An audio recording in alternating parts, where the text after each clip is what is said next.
Garrick, when were you in Vietnam? What years? Probably the best time in Vietnam. It was from mid-1964 to the end of '65. I arrived just a few weeks before the Tonkin incident, so it was from that period of the political involvement, the governmental instability, through the whole American escalation and involvement. And it was only 18 months, but it was, I think, really the critical 18 months in Vietnam. What were relations like between the press and the military at that time? Well, there was a very small press corps until the American troops started to arrive in numbers in early 1965. You could get the American journalists around one table for lunch if you wanted to, and we often did. And there were very few American government information people there. Barry Zorthian was the principal spokesman. He was a civilian with USIA, and we would meet informally with him 5 o'clock each afternoon. That small group eventually turned into the famous 5 o'clock follies when there were dozens and even hundreds of journalists there. And on the whole, there was a very informal relationship, slightly adversarial in some instances because the government was trying to put the best face on its position in Vietnam. The journalists were trying to find the story. But I think the key element there in defining the relationship, Clete, was that from the very beginning, we had mobility. You could travel through South Vietnam. You could travel on military helicopters or transport planes. You could talk to anybody you wanted to. So in that key respect, it was a very good place to work.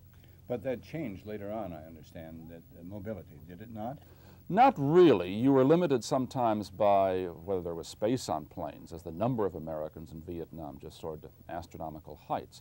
But once you were accredited, as you had to be, not only with the Vietnamese government, but with MAC-V, the American command in Vietnam, you were authorized to travel on planes. You could literally leave your hotel room in Saigon in the morning and go out and be in the middle of the war by noontime and come back to town in the evening.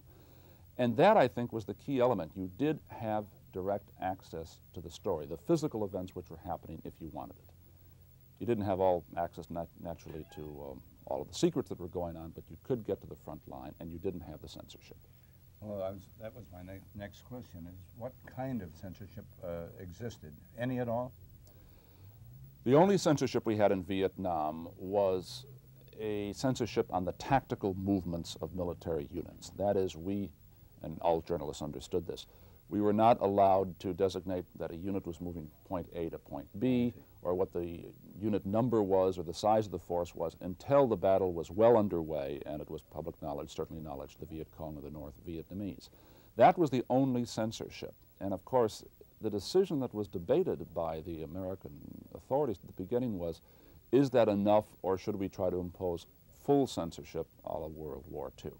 You know, in World War II, I worked that war, as you know, and we had to hand it into censors. If we were working in Australia, went through the Australian censors and the U.S. censors, too. You didn't have to slip it in through a window somewhere before you filed it? Was it self-censorship? It was self-censorship to the extent that we knew what was out of bounds, that we couldn't report on unit designations, on the tactical statistics or facts of a battle. And we all accepted that because that would have endangered men. But there was no other censorship whatsoever. And I think the government debated long and hard on this, and they realized that there was no way in this kind of a war that was developing to impose formal censorship. And in hindsight, some people have said that was wrong from the government's point of view, but it seemed that once journalists had the opportunity to travel through South Vietnam, it would have been very difficult to put the lid on the kettle. Many of us have the impression that the relationship between the military and the press really deteriorated in Saigon and in Vietnam. Do you agree on that? Well, it depends on how you define the military. In terms of the official position that was being put out, there has always been an adversarial relationship, and there was tension, because whether it was people in the embassy who were trying to tell you how stable the new government of the day was, or whether it was the generals and headquarters trying to tell you how well the war was going, obviously journalists were skeptical. You just look around and see the evidence for yourself. So in that sense, yes, there was tension, and it did deteriorate, and the official briefings very often became almost circus-like because you just didn't believe what was being said. But if you talk about the relationship in a deeper, more important sense, it endured, it survived. And I'm talking about when you were out in the field and you were talking with the GIs, or you were talking with the captain or the major who was an advisor to a South Vietnamese unit. If you were out there spending the day walking through the fields of the Mekong Delta or up in the highlands around Pleiku, and you shared the danger and the hardship, these soldiers would open up to you. and they would tell you what they thought, what they experienced, what they were going through. And they gave you the most invaluable information and perspective on the real conditions of the war. So I prefer to look at the experience there, journalist and military, as between the working reporter and the working soldier, if you will. And that did endure, and that was good. What happened back in Saigon very often was bad, but under the circumstances it was perhaps understandable and inevitable. I had some thoughts in covering the war about the pain of war and the cost of war and the folly of war, and I think that all of us are constantly reminded of that when we're out there. And I'm wondering that in reporting and writing or broadcasting your story, if you've been able to divorce yourself from this, does that bother you at all? You cannot divorce yourself from what you're experiencing, particularly in a wartime situation. In Vietnam, the cameramen, the reporters, newspaper people were out there. They saw what was going on. You cannot divorce yourself from the horror of it. War is war. At the same time, yes, you have to analyze it. You have to analyze the events.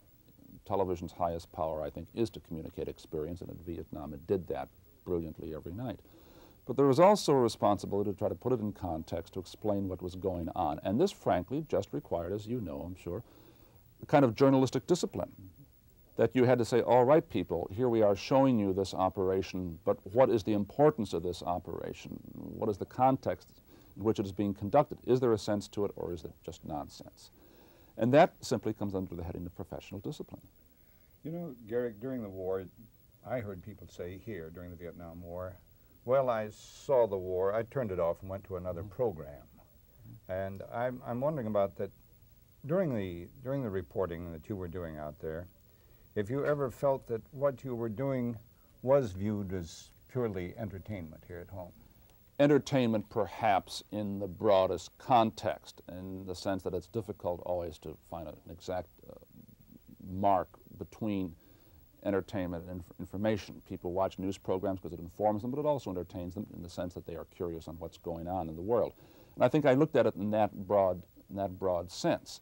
Yes, we were aware that there was a competitive pressure between the networks, because if we had a story and CBS didn't have it, they got a rocket or a telegram from the Home Office and vice versa.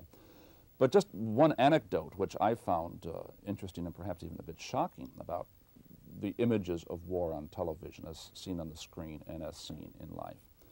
In the latter days of Vietnam, in the late 60s, when the American presence was very large, 500,000 men and more, they had an American television network. Armed Forces Radio was there, and television. They showed American television programs. And some of the American visors with the ARVN, the South Vietnamese unit, said they were having difficulty keeping the troops in the field on Thursday afternoons, really until sundown, because they wanted to get back to the base camp in order to see combat on television and seeing those American soldiers going after the Germans in World War II. Now here was the height of a ridiculous situation. The South Vietnamese soldiers saying, I want to go back from my operation facing the Viet Cong to watch combat on television.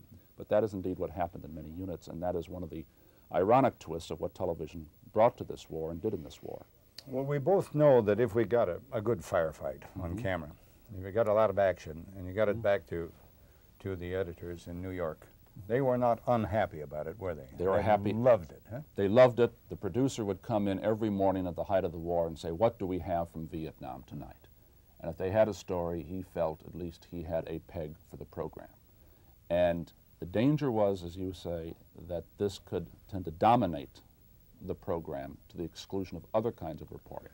And did it dominate, the fact that the editor liked it, and you knew he liked it, did it affect in any way the way you were covering it with the camera out there? Did you go looking for action and hoping for action all the time? Oh, absolutely. I personally didn't, because I left at the end of 1965 because I saw clearly which way the story was going, and it was becoming a war story.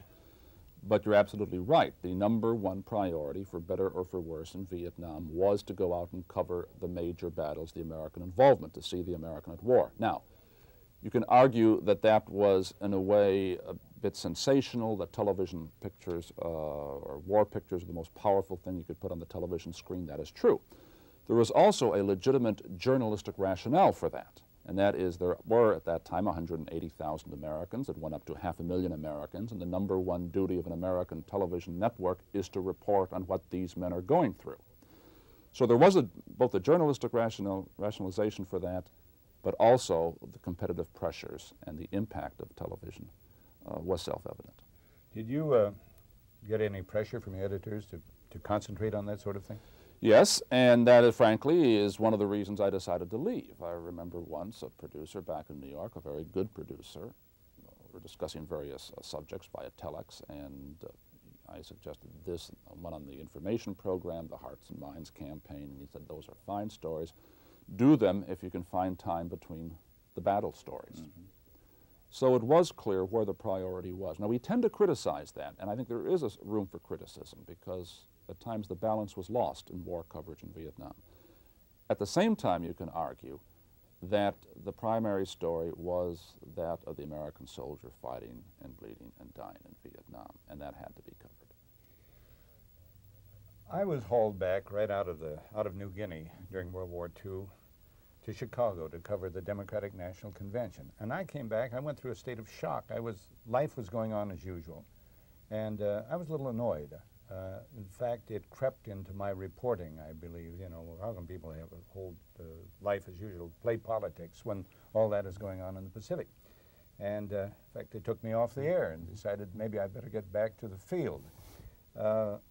Did you have this feeling when you came back that no one really cared about what was going on out there? Well, you didn't even have to come back to the United States. You had the situation where you could come in from the field back to Saigon, shower up and have your gin and tonic and a nice dinner. And everybody was aware of the war, certainly in Saigon, but they weren't necessarily aware of it precisely what was going on in the field. So you had that dichotomy and that shock. Then when you came back to the United States, no, I wouldn't say that I was shocked that people weren't interested in it. They were interested in it. It was the number one subject of conversation. But I think the problem that any journalist faced, and even more so any GI returning veteran has faced, is how do you explain it? Mm-hmm.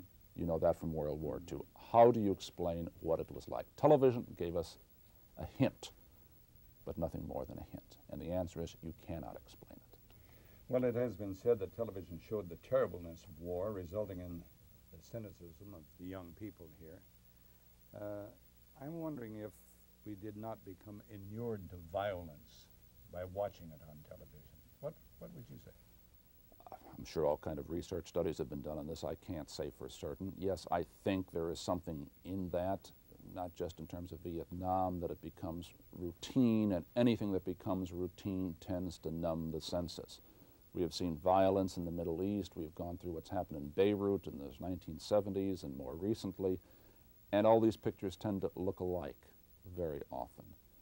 And there may be something to it. That's purely a subjective feeling. I cannot give you any statistical proof of that. Do you think that our free press and a democracy will make us unable to fight a war? I think that's the basic question we face. I think as we look at this conference at Vietnam, look back on Vietnam, as the title indicates, we reconsider Vietnam. One of the key areas we haven't even begun to approach in terms of defining what we should do is how do we cover a future war? Now, the military will draw on its experience in Vietnam and say, this is what we did wrong, this is what we did right. Politicians, State Department, CIA analysts may do the same thing. But I do not know of any decision or study that has been made as to how do we handle information and television coverage of a future war. It may take place in the Persian Gulf. We may have a rapid deployment force going off there one day if the Saudi family is overthrown. What do we do? And on the one hand, you can say after Vietnam it's impossible to impose total censorship. At the same time, you can argue there are some cases where there's an overwhelming national need to have secrecy. Witness the British in the Falkland Islands, where they not only had secrecy and censorship, but they admitted, the military admitted, they deliberately misled journalists in order to mislead the Argentine government. Well, let's recall World War I, when there was no press coverage permitted at the beginning of World War I, at least. That war would not have continued as long as it did. If there had been press coverage, I think most people would agree to that.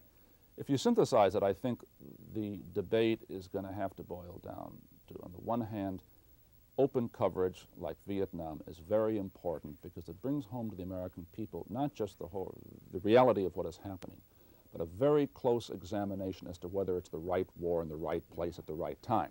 Now, the danger is that you may get into a situation when it is the right war or a necessary war being fought in the right place over the right issues at the right time, but that the picture of that war and that horror will still demoralize American support for what's going on. Now, I do not have the definition or the exact answer for it, but that is the problem we face now. But Garrick, there's another side to that coin, you know. Some people believe that because of the reportage that is done by television, the manner in which it shows the terribleness of the war, that the public develops a tolerance to that sort of thing. Do you agree? Perhaps, because you see such an amount of violence in entertainment programs on television today. But I think the public still perceives, or I hope the public still understands, the difference between violence in some police show with police cars chasing each other and the real thing, whether it is a Vietnam or whether it is the Middle East or whether it is somewhere else. Art and reality are coming closer together, and they are starting to imitate each other. There's no question about that, and television is the common medium or conveyor of this. All I can say is that I hope that they two never do blend, and people do understand the difference. Perhaps what it comes down to is if there is a good intellectual core, a reason for a war, a good reason for a war, if one ever existed, perhaps then people would engage or participate. It has to be the cause. It has to be clear black and whites as existed, or we at least believed existed in World War II. Would you agree? I would agree on that. Whether it's something clearly cut like World War II or the British had an easier job in the Falklands situation, although there was tight censorship there. But I think there is no way that you can wage a war in the future like Vietnam, in which the goals were never clearly defined. The raison d'etre, the rationale for being there with that investment, was never clearly justified. And that, I think, is what public opinion saw through very early on and what led to the whole opposition to it.